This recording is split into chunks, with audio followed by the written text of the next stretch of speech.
우리 시간 한번 옆 사람과 이렇게 인사했으면 좋겠습니다. 감사합니다. 모든 것이 하나님의 은혜입니다.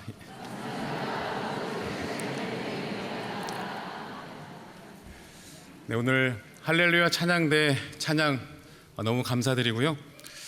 이미 오늘 이 찬양을 통해서 선포할 모든 말씀이 선포되어지는 그런 생각이 들었습니다. 하나님께서 할렐루야 찬양대의 찬양을 기쁘게 받아주신 줄로 믿습니다.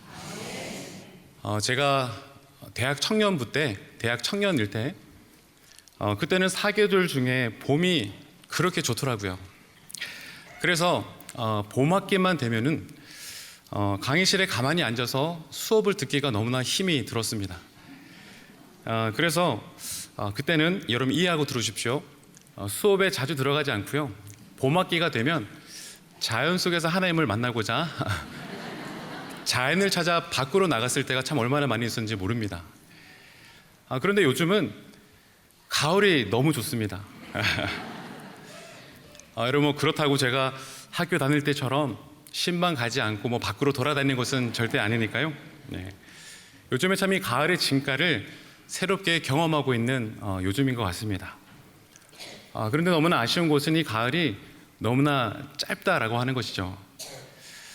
천고마비의 계절 그리고 풍성한 이 가을의 끝자락에 우리 영락의 모든 성도님들의 영과 육과 모든 삶의 자리가 오직 하나님의 말씀으로 그리고 오직 하나님의 은혜로만 더욱더 풍성히 살쪄갈 수 있는 그런 복된 계절 될 수 있게 되기를 주님의 이름으로 축원합니다. 저희는 오늘 우리 많은 믿음의 성도님들이 가장 사랑하는 본문 중에 한 본문, 그리고 아마 많은 성도님들이 암송하고도 계시는 이 시편 23편의 말씀을 함께 읽었습니다. 여러분 만약에 제가 이 시간 여러분에게 하얀색 종이를 한 장씩 나눠드리고 이 시편 23편을 주제를 삼아서 우리 한번 그림을 그려봅시다 라고 말씀을 드린다면 여러분 어떠한 그림이 가장 많이 그려질 것 같습니까? 저 푸른 초원 위에 그림 같은 집을 짓고 정말 끝이 보이지 않는 넓은 푸른 초원과 어떤 물가를 그리지 않겠습니까? 그리고 추가로 몇 가지를 더 그리자면 정말 새하얀 아주 예쁜 양들을 그 초원 위에다가 대부분 많이들 그런 그림을 그리실 것입니다. 여러분 그러나 우리가 오늘 읽었던 이 본문의 말씀은 우리가 앞서 생각해 보았던 상상해 보았던 정말 끝없이 펼쳐진 그 초원 위에서 아무것도 부족함이 없는 상황 가운데 부르고 있는 그런 시편의 노래가 아니더라라는 것이죠. 지금 시편의 기자가 고백하고 있는 이 장소는 푸른 풀밭과 잔잔한 시냇물이 흐르고 있는 그런 장소가 아니라 황량하고 메마른 그런 광야에서 부르는 노래였습니다. 여러분 그런 의미에서 우리가 오늘 다시 말씀을 찬찬히 묵상해 보게 될 때면 먼저 시편 23편에서 고백되어지고 있는 이 양들은 푸른 초장과 쉴만한 물가가 아니라 그들은 지금 아주 뜨거운 태양을 피할 그늘 하나 찾기 어려운 그런 광야에 지금 양들은 처해 있다라고 할 수 있는 것이고요. 또한 그들은 평탄한 길이 아니라 험하고 위험한 산길을 지나기도 하고 때로는 길을 잃어버려서 헤맬 때도 있었을 것이고 그럴 때마다 마치 사망의 음침한 골짜기를 지나는 것처럼 그러한 어려움을 경험하기도 했을 것입니다. 여러분 그러나 그런 광야에 살고 있으면서도 이 시편의 저자는 날마다 그 광야 안에서 이 시편 23편의 노래를 고백하고 불렀다라는 것이죠. 여러분 한번 광야에서 아무것도 없는 황량한 그 메마른 광야 중심에서 이 시편의 저자가 고백하고 있는 그 마음을 우리가 기억하면서 우리 시편 23편 1절 2절의 말씀을 다시 한 번 더 읽어보겠습니다. 시작. 여호와는 나의 목자시니 내게 부족함이 없으리로다. 그가 나를 푸른 풀밭에 누이시며 쉴만한 물가로 인도하시는도다. 아멘. 사랑하는 여러분, 우리가 방금 읽었던 이 시편 23편은 이 저자가 다윗임을 우리가 잘 알고 있습니다. 23 숫자 위에 그 표제어를 보게 되면 본문에도 보면 다윗의 시라고 명확하게 적혀져 있는 것을 우리가 보게 됩니다. 그런데 지금 다윗은 자기 자신을 마치 양으로 비유를 해서 노래하고 있다는 것이죠. 왜냐하면 다윗도 마찬가지로 그 광야를 걷는 그런 인생을 살았기 때문입니다. 여러분 보통 다윗의 시를 보면 그 다윗의 시 앞에 부제어가 보통 붙어져 있는데요. 예를 들면 바로 앞에 있는 22편의 말씀을 보면 인도자를 따라 부른 노래 이런 부제가 붙여져 있고요. 그리고 다른 시편을 보게 될 때면 다윗이 어느 광야에 있었을 때라든지 누군가에게 쫓김을 당했을 때 지은 시라든지 그런 부제가 함께 다윗의 시와 함께 소개되어지고 있습니다. 그런데 우리가 오늘 읽었던 이 시편의 말씀에는 그런 부제는 따로 세부적으로 적혀져 있지는 않고요. 그냥 다윗의 시라고만 소개되어지고 있습니다. 그래서 우리가 지금 이 다윗이 처한 그 상황과 형편이 어떠한지 우리가 정확히 구체적으로는 잘 알 수는 없겠지만, 그러나 우리가 말씀을 통해서 함께 살펴보았던 것처럼 지금 다윗은 자기 자신을 양으로 비유하고 표현을 해서 자기의 삶이 지금 현재 어떠했던가를, 그리고 혹은 내가 지금까지 살아온 인생이 어떠했던가를, 그리고 다윗은 자기 자신의 인생도 저 광야에 있는 양들과 다르지 않다라고 하는 것을 지금 이 시를 통해서 보여주고 고백하고 있는 것입니다. 여러분, 다윗은 이새의 막내 아들이었습니다. 사울 왕이 하나님으로부터 버림을 받게 되었을 때 하나님은 이스라엘의 새로운 왕을 택하시기 위해서 사무엘 선지자를 이새의 집으로 보냅니다. 사무엘이 이새의 모든 아들들을 다 만나보았지만 하나님은 하나같이 그가 아니다, 그렇게 말씀하신 것이죠. 그래서 이상하다 생각을 하면서 이제 묻는 것입니다. 혹시 아들이 다 온 것이 맞느냐? 여러분, 그랬더니 저기 멀리 지금 양을 치는 막내가 있는데 어떻게 할까요? 그래서 얼른 데려오라고 얘기를 해서 이제 다윗을 만나게 되었고, 사무엘은 그 다윗에게 기름을 붓게 되는 것이죠. 여러분, 질문해 볼까요? 여러분이 만약에 그때 당시에 다윗이었다고 한다면 사무엘로부터 직접 지명을 받아서 부름을 받아서 기름 부음을 받게 되어지는 그 순간, 그 장면에서 여러분 어떤 생각이 들었겠습니까? 우리가 보통 고생 끝에 낙이 온다라는 얘기를 많이 하고 있지 않습니까? 아마 다윗도 그런 생각을 했을 것 같습니다. 내가 고생 끝에 낙이 온다더니 이제 나의 인생이 앞으로는 정말 꽃길만 걷게 되겠구나, 충분히 그렇게 생각할 수 있는 상황이었습니다. 왜냐하면 여러분, 사무엘이라고 하는 존재가 그때 당시에 최고의 영적인 지도자가 아니었겠습니까?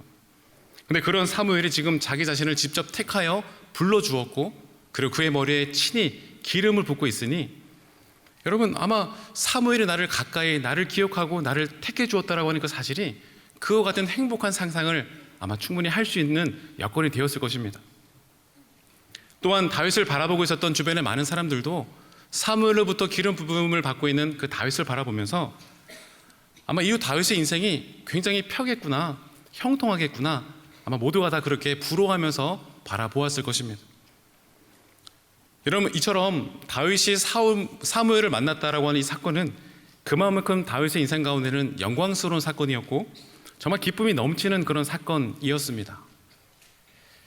여러분, 그러나 우리가 너무나도 잘 알고 있는 것처럼 다윗의 인생은 그가 그 순간 상상했던 것처럼, 아니 기대했던 것처럼 탄탄대로가 꽃길만을 걸었던 것이 결코 아니지 않았습니까?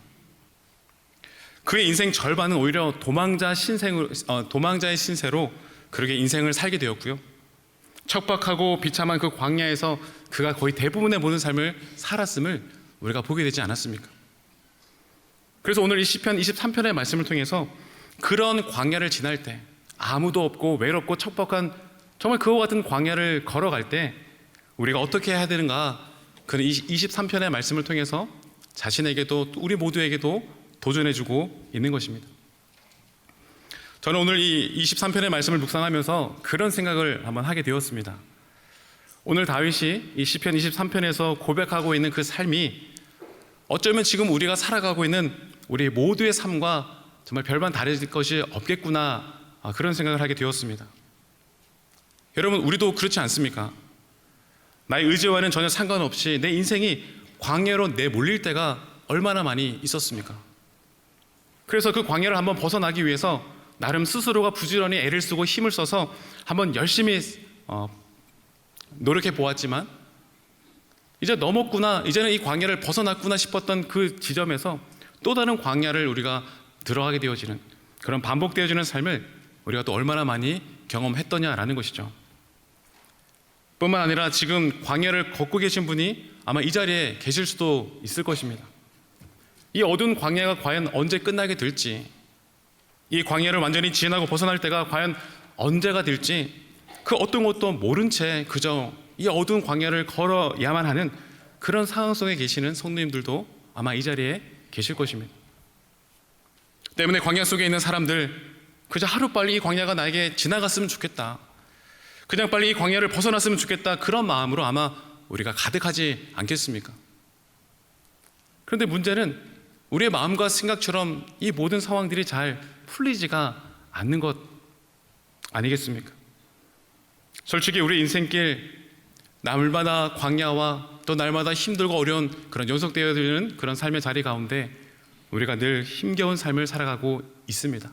그래서 얼른 빨리 이 광야의 어두운 터널이 그냥 내 삶의 자리 가운데 사라졌으면 좋겠다, 그렇게 소망할 때가 참 많이 있었지만, 여러분, 그러나 우리가 걷고 있는 이 광야의 모든 시간들이 그저 우리 인생 가운데 마이너스만이 되어지는 시간이 아님을 우리가 깨닫게 되기를 원합니다. 우리가 잘 알고 있는 것처럼 여러분, 모세도 보면 무려 40년 동안을 광야에서 시간을 보내게 되지 않습니까? 여러분, 그러나 모세는 그가 광야에 있었을 때 그 광야의 시간들을 그냥 마냥 절망적으로만 이 시간이 그냥 나에게 빨리 지나갔으면 좋겠다라고만 그 시간을 보내지 않았음을 우리는 성경을 통해 읽을 수 있게 됩니다. 그럼 무슨 말씀이냐면, 모세에게 있어서 이 광야라고 하는 곳은요, 그 인생에서 결코 마이너스가 아닌 오히려 플러스가 되어진 시간이었고 장소였고 공간이었음을 발견하게 되는 것이죠. 오히려 그에게 이전에는 맛보지 못했던 하나님의 새로운 은혜를 경험하게 되어지는 놀라운 은혜의 장소가 되었다라는 것입니다. 여러분, 모세가 수많은 이스라엘 백성들을 이끌고 광야를 통과할 수 있었던 그 핵심적인 이유가 무엇이겠습니까? 물론 하나님의 전적인 인도하심과 이끄심이 제일의 제목이었겠지만, 여러분, 그러냐, 만약에 모세가 40년 동안 먼저 앞서 그 광야를 살아보지 못했다고 한다면 그 백성들을 이끌고 나아갔던 그 40년의 시간은 아마 굉장히 불가능할 수도 있었겠구나 싶다는 것이죠. 여러분, 왜냐하면 광야는 그 어떠한 길도 없는 곳입니다. 풀도 먹을 것도, 그리고 물도 마실 곳을 찾을 수 없는 곳이 바로 광야가 아니겠습니까? 그래서 그런 광야에서 길을 찾고 물을 있는 곳을 찾고 그리고 먹을 곳을 찾아가려면 적어도 그곳 광야에서의 경험이 있어야 최소한 방향이라도 우리가 찾을 수 있게 되는 것 아니겠습니까? 여러분, 그런데 이 모세는 그 광야를요, 무서 40년 동안을 앞서 살게 된 것입니다. 여러분, 40년, 소위 그 광야에 박사쯤 되어진 그런 단계에, 그런 경지에 오르지 않았겠습니까? 제가 잘 아는 어느 목사님께서는요, 해마다 이스라엘 성지를 자주 가십니다. 그런데 그분은 어떤 여행사를 통해서 가는 것이 아니라 그곳에 공부를 하고 계시는 친구분이 계신데 그 친구를 통해서 늘 이제 성지를 가시는 것이죠. 여러분, 그러면 어떤 차이점이 있을까요? 여행사를 통해서 성지 순례를 가게 될 때면 우리가 갈 수 있는 대부분의 장소가 제한적이거든요. 그런데 그 현지에서 공부하고 있는 10년 이상을 지내고 있는 그 정말 현지 사람과도 같은 그런 친구를 통해서 성지를 가게 되면 여행사를 통해서는 갈 수 없는, 그곳 현지인만이 아는 정말 은혜로운 그런 장면, 그런 성지들을 구석구석 갈 수 있게 되어진다고 하는 얘기를 듣게 되었습니다. 여러분, 이처럼 모세가 그렇게 앞서 허락하신 그 40년 시간을 통해서 그렇게 광야에서 사전 학습을 누릴 수 있음을 통해서 그 광야가 막연한 그런 광야가 아니라 무언가 모르는, 한번 해볼 수 있겠구나라고 하는 그런 자신감이 들게 되어지는 플러스의 시간이 되었던 것입니다.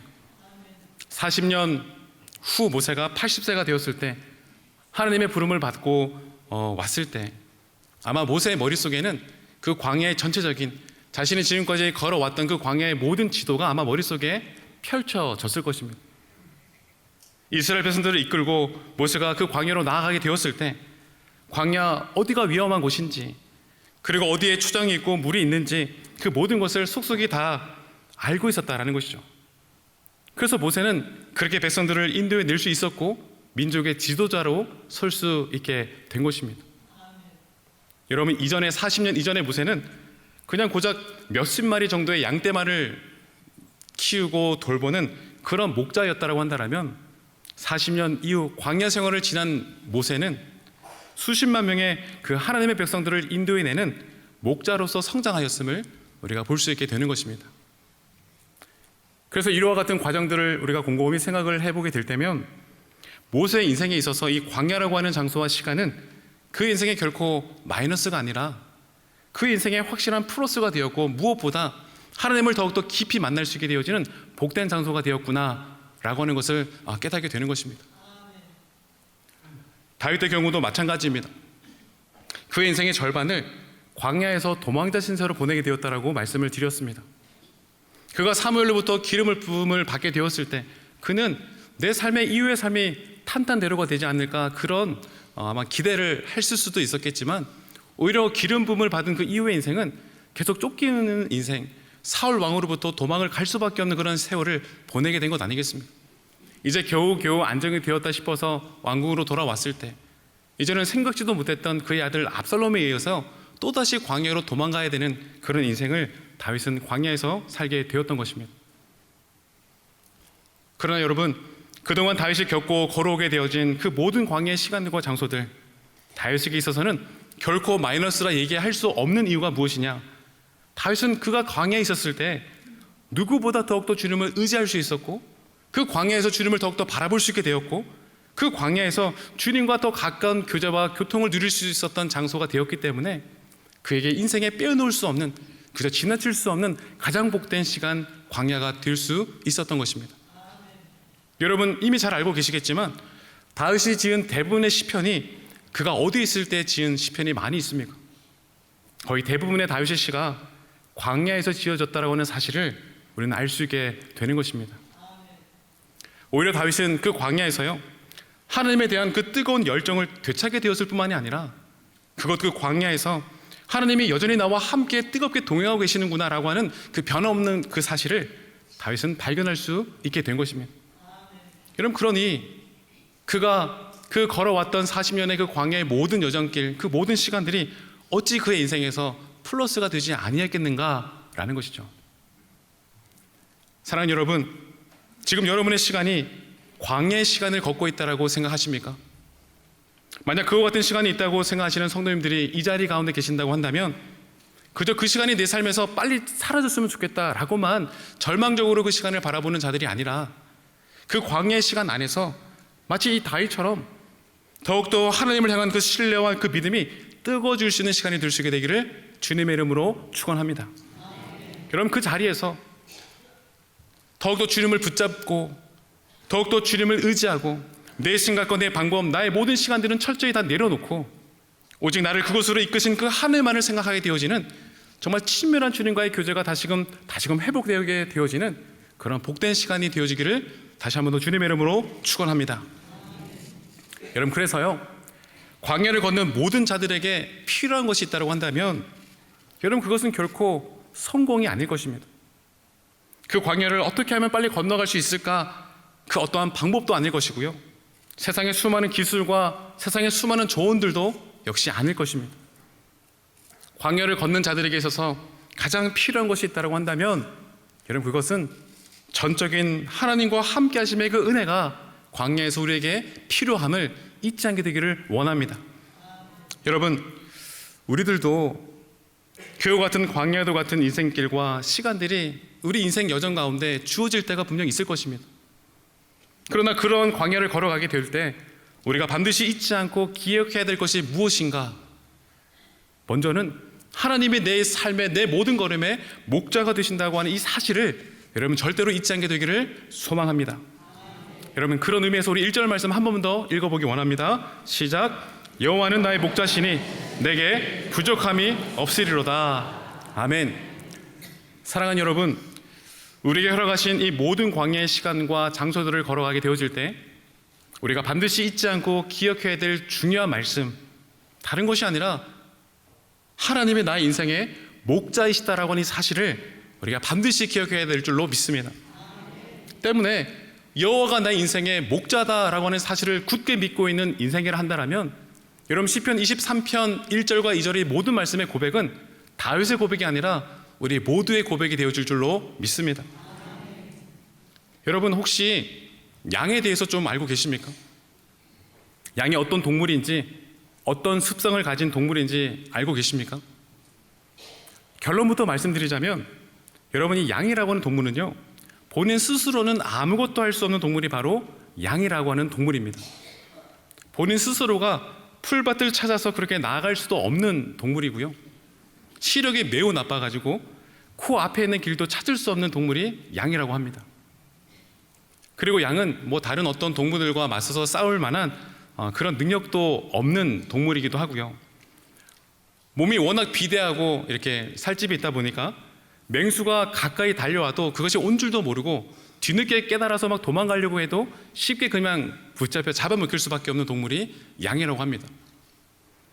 그래서 많은 동물학자들이요, 하나님이 만드신 이 피조물 가운데 인간이 돌봐주지 않으면 가장 먼저 이 지구상에서 사라졌을 법한 동물이 무엇인가 했을 때 양이다라고 그렇게 얘기를 하기도 합니다. 여러분, 그런데 하나님께서 우리 모두를 무엇과 같다라고 말씀하셨는가? 여러분, 성경에 보니까 우리 모두를 그러한 양과 같은 존재가 이 자리에 있는 저와 여러분이다 라고 말씀은 적고 있습니다. 우리 한번 이사야 53장 6절의 말씀을 같이 한번 화면을 보면서 읽어보기 원합니다. 시작. 우리는 다 양 같아서 그릇 행하여 각기 제 길로 갔거늘 여호와께서는 우리 모두의 죄악을 그에게 담당시키셨도다. 아멘. 여러분, 성경은 분명하게 말씀하고 있습니다. 우리 모두를 다 양 같다고, 우리 인간을 다 양이라고 그렇게 말씀은 표현하고 적고 있습니다. 여러분, 이것은 무엇을 의미하는 것일까요? 우리 역시도요, 우리의 힘으로는 그 어떤 것도 할 수 없는 존재임을 말씀은 적고 있는 것 아니겠습니까? 그렇게 무능한 존재가 바로 여기에 있는 저와 여러분들이다 라고 하는 것을 말씀은 밝히고 있는 것입니다. 여러분, 그렇다면 질문하기를 원하는 것은, 이렇게 무지하고 무능하고 싸우지도 못하고 도망가지도 못하고 아무것도 할 수 없는 이 양과 같은 우리들이 이와 같은 광야 생활을 살아남을 수 있는, 온전하게 걸어갈 수 있는 방법이 무엇이 있겠는가라는 것이죠. 여러분, 그것은 다른 이유가 아니라 우리에게 목자가 있다고 한다면 우리는 이 광야, 어두운 광야를 누구보다도 안정하고도 완벽하게 걸어낼 수 있음을 우리는 깨닫게 되어지는 것입니다. 양들에게 목자가 있었기 때문에 그들은 그렇게 그 척박한 광야 땅에서도요, 생명을 유지하면서 살아갈 수 있었다라는 것입니다. 때문에 양들에게는 인생의 목자만 있다고 한다면 우리의 삶이 어디에 있든 무엇을 하든 어떠한 불편함과 위험이 있든 우리는 목자가 있기 때문에 그 어떠한 터널도 안전하게 건너갈 수 있음을 말씀을 통해 우리는 깨닫게 되어지는 것입니다. 사랑하는 여러분, 양들 스스로가 푸른 초장을 직접 찾아 나섰던 것이 결코 아니었습니다. 그들의 목자가 시마다 때마다 푸른 초장으로 물가로 그들을 인도해 주었다라고 하는 것이죠. 또한 양들의 형편과 상태들을 살펴가면서 양들의 최고의 컨디션을 유지해 주기 위해서 양들의 목자가 때로는 시마다 때마다 푸른 초장으로 풀밭으로 인도해 주셨다라는 것입니다.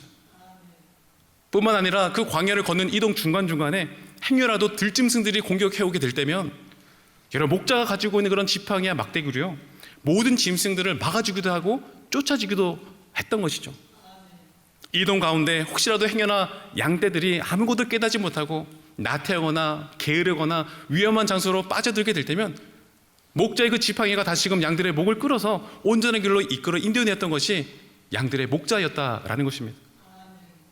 사랑하는 여러분, 그래서 오늘 본문 다윗이 고백하고 있는 것처럼 여호와가 나의 목자이시기 때문에, 나는 그 목자만을 뒤따라가고 있기 때문에 나에게는 부족함이 없습니다 라고 하는 이 고백이 우리에게 너무나도 쉽게 다가오게 되어지더라라는 것이죠. 우리는 다 양 같아서 어리석고 무능하고 무지해서 각기 제 길로만 가려고 했습니다. 그리고 때로는 우리는 이 세상을 내가 한번 잘 살아보고자 정말 아둥바둥 열심히 애쓰며 살아갈 때도 참 많이 있었습니다. 그러나 여러분, 목자가 없는 우리의 인생, 정말 아무것도 할 수 없는 것이 아니겠습니까? 그러나 하나님이 내 인생의 목자가 되어주신다면 우리의 모든 것들이 다 해결되어짐을 우리가 말씀을 통해 다시금 깨닫게 되기를 원합니다. 하나님이 내 인생의 목자가 되어주시면 지금 내가 걷고 있는 이 땅이, 이 시간이, 이 공간이 그 아무리 척박하고 그 아무리 외로운 광야도 같은 시간이다라고 할지라도 나의 목자 되시는 그 주님의 손만을 붙잡고 그 주님만을 바라보고 그 주님의 뒤만을 뒤따라가는 가장 행복한 양과 같은 존재가 되어진다면 여러분, 우리는 이 광야를 우리는 온전하고도 완벽하게 건너가게 되어질 줄로 믿습니다. 여러분, 마지막으로 여호와가 나의 목자라고 하는 이 사실이 왜 중요한가? 여러분, 뉴질랜드에 가면 넓게 펼쳐진 초원 위에 수없이 많은 양들을 볼 수 있다고 합니다. 특별히 거기에 있는 양들은요, 거의 대부분이 넓은 울타리 안에 자유롭게 지내는 양들입니다. 그래서 일이나 늑대나 다른 산짐승들의 위협으로부터 보호를 받을 수 있게 되어지고요. 때문에 그들은 그 울타리 안에만 거하고 있으면 오늘 말씀 1절 2절의 고백처럼요, 사망의 은침한 골짜기를 지날 일도 없고 시마다 때마다 늘 푸른 풀밭과 푸른 초장에서의 삶을 지낼 수 있는 양들이 그 뉴질랜드에서 살고 있는 양들이다라고 하는 것이죠. 그래서 뉴질랜드 그 초원에 살고 있는 양들에게는 특별히 목자가 필요가 없는 것입니다. 그 울타리 안에만 있으면 길을 잃어버릴 이유도 없는 것이고 이미 모든 것들이 풍족하게 다 갖춰져 있는 그런 삶을 살고 있기 때문에 오히려 그들에게 직접적으로 제가 질문해 보진 않았지만 뉴질랜드에 있는 양들에게 만약에 이 시편의 말씀을 한번 고백해 보라고 한다면 이렇게 고백하지 않을까 생각해 보게 되었습니다. 나의 인생에는 목자가 없어도 나에게는 부족함이 없으리로다. 그들의 고백 아니겠습니까? 그러나 여러분, 우리는 이 장면에서요, 굉장히 중요한 영적인 교훈을 발견할 수 있게 되어집니다. 혹시 이 자리 가운데 그 뉴질랜드에 있는 양들처럼 정말 모든 것들이 넘쳐나고 풍족하고 시마다 때마다 모든 것들이 푸른 풀과 같은 삶을 살고 계시는 분들이 여러분 몇 분이나 되시겠습니까? 여기 계신 우리 모든 대부분의 성도님들은 늘 관계의 어려움, 또 여러 가지 삶의 어려움, 날마다 그런 광야의 길을 걷고 있는 분들이 대부분 이 자리에 계신 분들 아니겠습니까? 가정의 문제로, 건강의 문제, 결혼의 문제, 사업의 문제, 경제적인 문제, 관계의 문제, 문제가 없는 성도들이 아마 이 자리 가운데는 거의 안 계실 것입니다. 여러분, 이런 같은 광야에 걷고 있는 아무것도 없는 부족함이 많은 이와 같은 삶의 자리 가운데 여러분, 제가 앞서 서두에도 말씀드렸던 하얀색 종이 위에다가 그 뒷면에다가 이제 우리 2024년도가 한 2개월 정도 남았는데 여러분, 이 2개월 동안 여러분에게 무엇이 있으면 정말 잘 살 수 있을 것 같습니까? 필요한 한번 제목들을 적어 보십시오라고 한번 여러분에게 흰색 종이를 준다고 한다면 아마 개 중에는 목사님 종이 한 장만 더 주면 안 되겠냐라고 종이를 더 달라고 요청하시는 분들도 아마 계실 수 있을 정도로 2개월을 살아가는 데 있어서 우리에게 필요하다고 여겨지는 세상의 목록들이 참 많이 적혀져 내려갈 것입니다. 그러나 여러분, 그 종이에 2개월 동안 우리가 적을 수 있는 세상의 그 많은 요소들이 그 아무리 많이 갖춰져 있다고 할지라도 그 모든 목록들이 우리의 삶을 안전하게 인도해 주는 것이 아님을 우리는 깨달아야 한다는 것이죠. 그것 하나도 없을지라도 우리 가운데 목자 되시는 우리 주님이 함께 하신다라면 남아있는 우리 2024년도 이 2개월의 모든 여정들을 누구보다도 가장 완벽하고도 온전하게 걸어가게 되어줄 줄로 믿습니다. 여러분, 주의 지팡이가 날마다 우리를 안내하고 계신다라고 말씀은 고백하고 있지 않습니까? 우리가 보이진 않지만 그러나 우리보다 몇 걸음 앞서서 우리의 그와 같은 길을 인도해 주기 위해서 누구보다 열심히 몇 걸음 앞서서 인도해 내시는 우리 목자 주님을 발견하게 되어진다면 비록 내 삶의 현실은 푸른 풀밭도 없고 물가도 없을지라도 그것 너머에 그 길로 나를 인도하고 계시는 그 주님으로 말미암아 우리의 모든 삶에는 이미 허락하신 주님의 은혜로 말미암아 감사가 넘쳐나는 이 귀한 시간을 보내게 될 줄로 믿습니다. 사랑하는 여러분, 이 시간 도전하는 것은 우리의 인생 가운데 아무것도 알 수 없고 할 수 없는 무능한 양과 같은 우리 인생 가운데 필요한 것 단 한 가지 적으십시오라고 할 때 여러분 모두가 나에게는 정말 내 삶의 목자 예수님 한 분만 계시면 됩니다라고 하는 그 믿음의 고백이 회복될 수 있는 이 시간이 되어지기를 주님의 이름으로 축원합니다. 더 나아가서 전도대회를 맞이해서 여러분 아직도 정말 양처럼 각기 제 길로 자기가 한번 자기 인생을 개척해 볼 수 있겠노라 착각하면서 아둥바둥 힘겹게 살아가고 있는 우리 세상의 주변의 많은 이웃들에게 그들에게도 가장 필요한 가장 없어서는 안 되는 목자 복음의 예수 그리스도를 증거할 수 있는 이번 또한 절기가 될 수 있게 되기를 주님의 이름으로 축원합니다. 기도하겠습니다. 사랑의 하나님 아버지, 은혜를 감사합니다. 우리는 다 양 같아서 각기 제 길로 나아갈 수밖에 없는 미련한 삶을 살고 있음에도 불구하고 끊임없이 우리의 삶을 떠나지 아니하시고 주님의 지팡이와 막대기로 여기까지 한결같이 이끌어 인도해 주심에 감사합니다. 하나님, 생각해보면 2024년 남은 2개월을 살아가려고 할 때 필요한 것들이 너무나 많이 보이는 것이 사실입니다. 그러나 오늘 말씀을 통해 우리가 다시금 이 믿음의 고백을 회복하기를 원하는 것은 그 세상의 모든 목록들 다 없어진다 할지라도 나의 목자 되시는 주님 한 분만 계시면 나는 넉넉히 걸어갈 수 있습니다. 이 믿음이 우리 모두에게 회복될 수 있도록 인도하시고, 아직도 그 예수님을 모르고 살아가는 주변의 많은 이웃들에게 그들의 인생에도 가장 필요한 목자 예수님을 증거할 수 있는 우리 영락의 모든 성도들이 될 수 있도록 인도하여 주시옵소서. 우리를 날마다 푸른 초장과 실만한 물가로 인도하시는 주님 한 분만을 찬양하오며 영원한 목자 되시는 나사렛 예수 그리스도의 이름으로 기도합니다. 아멘.